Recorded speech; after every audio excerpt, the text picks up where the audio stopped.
নমস্কাৰ টাইমেটলৈ স্বাগতম মই অভিলাষ আৰু লৈ আহিছো এটা গুৰুত্বপূৰ্ণ খবৰ খুটখুৰৰ ফলত বৰ্তমানে অতিষ্ঠ হৈ আছে সাধাৰণ জনতা আৰু উপায়হীন হৈ আৰক্ষীৰ কাষ চাপিছে উজনিত থানায় দাখিল কৰিছে খুটখুৰৰ বিৰুদ্ধে এজাহাৰ আৰু এজাহাৰ দাখিলৰ পিছতে থানা সাজু হৈছে আৰক্ষী সাজু হৈছে প্ৰস্তুত কৰিছে তালিকা কাৰ বিৰুদ্ধে অভিযান চলিব খুটখুৰক বিচাৰি গাঁৱে গাঁৱে আৰক্ষী চলাব অভিযান গোলাঘাটত সাজু কৰিছে গাড়ী আৰু কিছু সময় পিছতে হয়তো খুটখুৰক বিচাৰি অভিযান চলাব কোনো খুটখুৰ বাস্তৰি নাযায় কোন পৰিব জালত লৈ আহিছো সবিশেষ জনাই আছো ডাঙৰ খবৰ টাইমে বিগ ব্ৰেকিং খুটখুৰৰ ফলত বৰ্তমানেও অতিষ্ঠ সাধাৰণ জনতা বৰ্তমানেও অতিষ্ঠ হৈ আছে উজনিৰ থানায় দাখিল কৰা হৈছে এজাহাৰ খুটখুৰৰ বিৰুদ্ধে উজনিৰ থানায় এজাহাৰ দাখিল কৰিছে আৰু শীঘ্ৰেই চলিব খুটখুৰৰ বিৰুদ্ধে জোৰদাৰ অভিযান খুটখুৰক বিচাৰি গাঁৱে ভূঞে চলাব অভিযান খুটখুৰৰ অত্যাচাৰত অতিষ্ঠ হৈ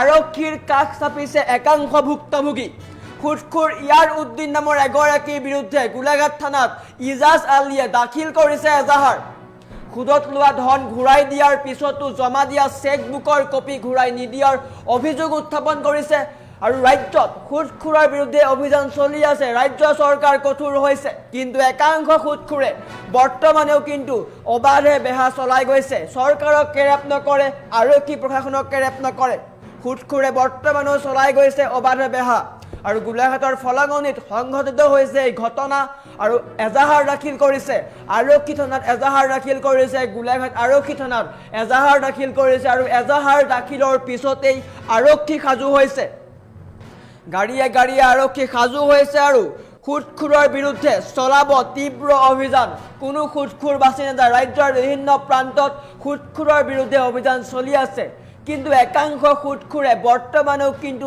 চৰকাৰ প্ৰশাসনক বুঢ়া আঙুলি দেখুৱাই অবাধে বেহা চলাই গৈছে যাৰ ফলত সাধাৰণ জনতা চিন্তিত হৈছে সাধাৰণ জনতা অতিষ্ঠ হৈ পৰিছে খুটখুৰে ব্লেকমেইলিং কৰে প্ৰাণে মৰাৰ ভাবুকি দিয়ে সেইসমূহ কৰে চৰকাৰে স্পষ্টকৈ কৈছিল কোনো কাৰণত খুটখুৰ বাচিব নোৱাৰে প্ৰতিটো খুটখুৰক কঠোৰৰ পৰা কঠোৰ শাস্তি দিয়া হ'ব আৰু ৰাজ্যৰ প্ৰতিটো চুকে কোণে গৈ খুটখুৰক বিচৰা হ'ব সেই অনুপাতে আৰক্ষী প্ৰশাসনেও খুটখুৰ বিচাৰি অভিযান চলাই আছে ৰাজ্যৰ বিভিন্ন প্ৰান্তৰ পৰা বহু খুটখুৰক গ্ৰেপ্তাৰ কৰিছে আটক কৰিছে কিন্তু একাংশ খুটখুৰে আৰক্ষী প্ৰশাসনক বুঢ়া আঙুলি দেখুৱাই চৰকাৰক বুঢ়া আঙুলি দেখুৱাই অবাধে বেহা চলাই গৈছে যাৰ ফলত দৰিদ্ৰ লোক চিন্তিত হৈ পৰিছে দৰিদ্ৰ লোকৰ ওপৰত এওঁলোকে মাধমাৰ সোধাই আছে প্ৰাণে মৰাৰ ভাবুকি দিয়ে আৰু তাৰ পৰা অতিষ্ঠ হৈ থানাৰ কাষ চাপিছে সকলো ভুক্তভোগী থানাৰ কাষ চাপিছে আৰু প্ৰতিগৰাকীয়ে কৈছে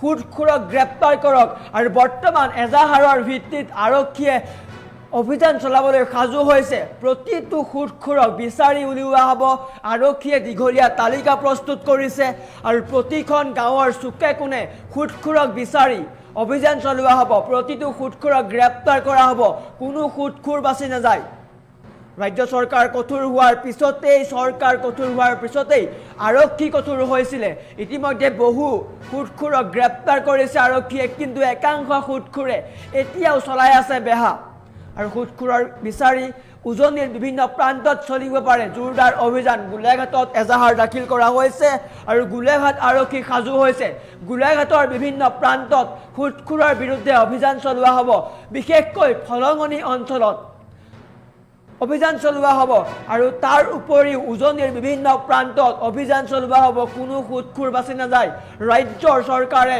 স্পষ্ট বাৰ্তা দিছিলে খুটখুৰৰ বিৰুদ্ধে অভিযান চলাবলৈ আৰু বৰ্তমান সময়ত অভিযান চলাবলৈ সাজু হৈছে আৰক্ষীয়ে গাড়ী সাজু কৰিছে তালিকা সাজু কৰিছে হাতত কলম লৈ হাতত কাগজ লৈ নাম লিখিছে খুটখুৰৰ আৰু নাম ঠিকনা লিখি গাঁৱে গৈছে গলিয়ে গৈছে আৰু আৰক্ষীয়ে খুটখুৰক বিচাৰিছে আমাৰ ওচৰত ভুক্তভোগীৰ মন্তব্য আছিলে ভুক্তভোগীৰ মন্তব্য প্ৰথমে দেখুৱাই লোৱাৰ চেষ্টা কৰিছোঁ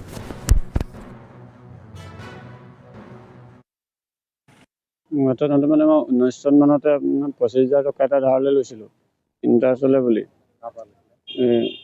এনে তিলো বুলি মাতে তাৰ নামটো ইয়াৰ দিন নাম দিছিল কোন ঘৰতে ফলঙনিত তাৰপিছত মই যিটো ধাৰটো মাৰিলোঁ ইণ্টাৰেষ্টটো দিলোঁ 24 চনমানলৈকে দিলোঁ তাৰপিছত মূলটো ঘূৰাই দিলোঁ। ঘূৰাই দিয়াৰ পিছত মোৰ চেকবুক এখন আছিলে তেখেতৰ ওচৰত, চেকবুকখন মোক দিয়া নাছিলে ঘূৰাই। চেকবুকখন ঘূৰাই দিয়া নাছিলে কাৰণে মই আপোনাৰ কোৰ্টৰ পৰা এখন নটিচ এখনো কৰোৱাইছিলোঁ। নটিচখন পোৱাৰ পিছত এতিয়া মোক অত্যাচাৰ কৰে, ওলাব সোমাব নোৱাৰোঁ, মাৰপিট কৰে, খেদি দাগ উঠাই উলিয়াই খেদে। আজি ৰাতিপুৱা তেনেকৈ মই গাড়ীলৈ ওলাই যাওঁতে আগচি ধৰিছে, ধৰি পেলাই আপোনাৰ গাড়ী চাড়ী দিব খুজিছে তেখেতৰ ঘৰৰ সন্মুখত। আপোনাৰ নাম? মোৰ নাম ইজাজ আলী। আপোনাৰ ঘৰৰ ওচৰতে তেওঁ ঘৰ? মোৰ ঘৰৰ পৰা অকণমান 1-1.5 কিলোমিটাৰমান দূৰত হ'ব। ইণ্টাৰেষ্টটো মই এতিয়া 1.5 লাখমান টকা ঘূৰাই দিয়া হ'ল। 20%। 25,000 লৈ আপুনি 1.5 লাখ টকা ঘূৰাই দিছে? হয়। নাই মূলটো এক্সট্ৰাকৈ দিছোঁ, মানে ইণ্টাৰেষ্টটো টোটেল চব ঘূৰোৱা হৈ গ'ল। তাৰপিছতো মোক চেকবুকখন নিদিয়াৰ কাৰণে মই নটিচ এখন কৰিছিলোঁ। নটিচখন কৰাৰ পিছৰ পৰা এতিয়া মই ওলাব নোৱাৰোঁ, সোমাব নোৱাৰোঁ ঘৰৰ পৰা। চেকবুকখন মোক ঘূৰাই দিয়া নাছিলে। মই মানে পইচাটো ঘূৰাই দিয়াৰ পিছতো, মূলধনটো দিয়াৰ পিছতো চেকবুক দিয়া নাছিলে মোক, সেইকাৰণে কৰিবলগীয়া হৈছিলে। আজি মই এতিয়া থানালৈ আহিছিলোঁ, গোলাঘাট সদৰ থানালৈ এজাহাৰখন দিবলৈ আহিছিলোঁ। হয়, নাই মই বগীজানলৈ গৈছিলোঁ, বগীজানত দিব নোৱাৰিলোঁ। তাত লিখা মানুহ নাছিলে, এজাহাৰ লিখা মানুহ নাছিলে, আমিও লিখিব নাজানিলোঁ, সেইকাৰণে তাত দিব নোৱাৰিলোঁ। সেইকাৰণে এতিয়া গোলাঘাট সদৰ থানালৈ আহিলোঁ। হয়, এজাহাৰ দাখিল কৰিলে? কৰিলে। হয়, মোৰ হাতত মানে মই 19 চন মানতে 25,000 টকা এটা ধাৰলৈ লৈছিলোঁ, ইণ্টাৰেষ্টলৈ বুলি। ইনেতি ল' বুলি মাতে, তাৰ নামটো ইয়াৰুদ্দিন আহমেদ আছিলে। ক'ত ঘৰ তেওঁ? ফলঙনিত। তাৰপিছত মই যিটো ধাৰটো মাৰিলোঁ, ইণ্টাৰেষ্টটো দিলোঁ 24 চনমানলৈকে দিলোঁ। তাৰপিছত মূলটো ঘূৰাই দিলোঁ। ঘূৰাই দিয়াৰ পিছত মোৰ চেকবুক এখন আছিলে তেখেতৰ ওচৰত, চেকবুকখন মোক দিয়া নাছিলে ঘূৰাই। চেকবুকখন ঘূৰাই দিয়া নাছিলে কাৰণে মই আপোনাৰ কোৰ্টৰ পৰা এখন নটিচ এখনো কৰোৱাইছিলোঁ। নটিচখন পোৱাৰ পিছত এতিয়া মোক অত্যাচাৰ কৰে, ওলাব সোমাব নোৱাৰোঁ, মাৰপিট কৰে, খেদি দাগ উঠাই উলিয়াই খেদে। আজি ৰাতিপুৱা তেনেকৈ মই গাড়ীলৈ ওলাই যাওঁতে আগচি ধৰিছে, ধৰি পেলাই আপোনাৰ গাড়ী চাড়ী দিব খুজিছে তেখেতৰ ঘৰৰ সন্মুখত। আপোনাৰ নাম? মোৰ নাম ইজাজ আলী।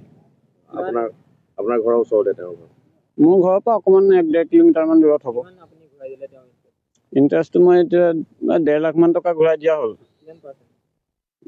20%। 25,000 লৈ আপুনি 1.5 লাখ টকা ঘূৰাই দিছে? হয়। নাই মূলটো এক্সট্ৰাকৈ দিছোঁ, মানে ইণ্টাৰেষ্টটো টোটেল চব ঘূৰোৱা হৈ গ'ল। তাৰপিছতো মোক চেকবুকখন নিদিয়াৰ কাৰণে মই নটিচ এখন কৰিছিলোঁ। নটিচখন কৰাৰ পিছৰ পৰা এতিয়া মই ওলাব নোৱাৰোঁ, সোমাব নোৱাৰোঁ ঘৰৰ পৰা। চেকবুকখন মোক ঘূৰাই দিয়া নাছিলে। মই মানে পইচাটো ঘূৰাই দিয়াৰ পিছতো, মূলধনটো দিয়াৰ পিছতো চেকবুক দিয়া নাছিলে মোক, সেইকাৰণে কৰিবলগীয়া হৈছিলে। আজি মই এতিয়া থানালৈ আহিছিলোঁ, গোলাঘাট সদৰ থানালৈ এজাহাৰখন দিবলৈ আহিছিলোঁ। হয়, নাই মই বগীজানলৈ গৈছিলোঁ, বগীজানত দিব নোৱাৰিলোঁ। তাত লিখা মানুহ নাছিলে, এজাহাৰ লিখা মানুহ নাছিলে, আমিও লিখিব নাজানিলোঁ, সেইকাৰণে তাত দিব নোৱাৰিলোঁ।